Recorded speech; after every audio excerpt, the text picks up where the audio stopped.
Friends, আমি তনুশ্রী। তনুশ্রীস কিচেনে সবাইকে স্বাগত। আজকে আমি ম্যাঙ্গো জ্যাম তৈরি করে দেখাবো। খুব সহজে বাড়িতে অল্প উপকরণ দিয়ে কিভাবে ম্যাঙ্গো জ্যাম তৈরি করবেন সেটাই তৈরি করে দেখাবো। ম্যাঙ্গো জ্যাম তৈরি করার জন্য এখানে আমি একটা বড় সাইজের কাঁচা আম নিয়েছি আর 3টে পাকা আম নিয়েছি। প্রথমে কাঁচা আমটাকে খোসা ছাড়িয়ে ছোট ছোট করে কেটে নিচ্ছি।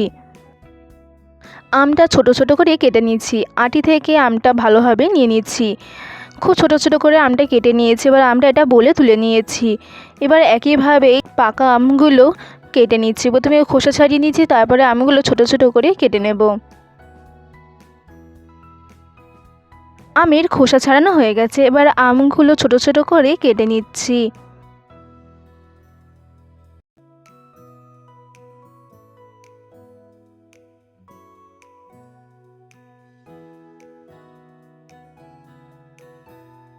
সব কটা আম খুব ছোটো ছোটো করে কেটে নিয়েছি।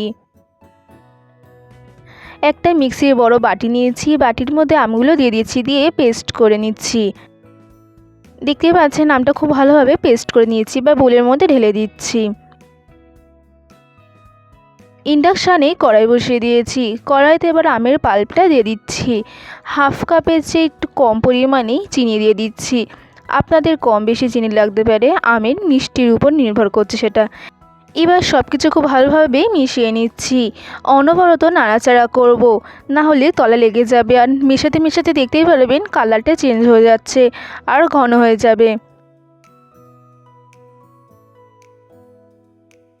15 মিনিট ধরে অনবরত নাড়াচাড়া করে নিয়েছি। জ্যামটা তৈরি হয়েছে কি না সেটা চেক করার জন্য একটা বাটিতে জ্যামটা দিয়ে দিয়েছি। দিয়ে 2 মিনিট মতো ওয়েট করেছি। করার পর দেখতেই পাচ্ছেন পড়ছে না, মানে জ্যামটা তৈরি হয়ে গেছে। এবার জ্যামটা একটা বোলের মধ্যে ঢেলে নিচ্ছি।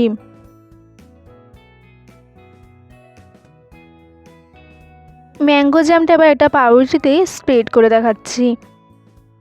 খুব সহজেই বাড়িতে এইভাবে ম্যাঙ্গো জ্যাম তৈরি করে নিন। আর আমার রেসিপি যদি আপনাদের ভালো লেগে থাকে অবশ্যই লাইক, কমেন্ট, শেয়ার, সাবস্ক্রাইব করতে ভুলবেন না।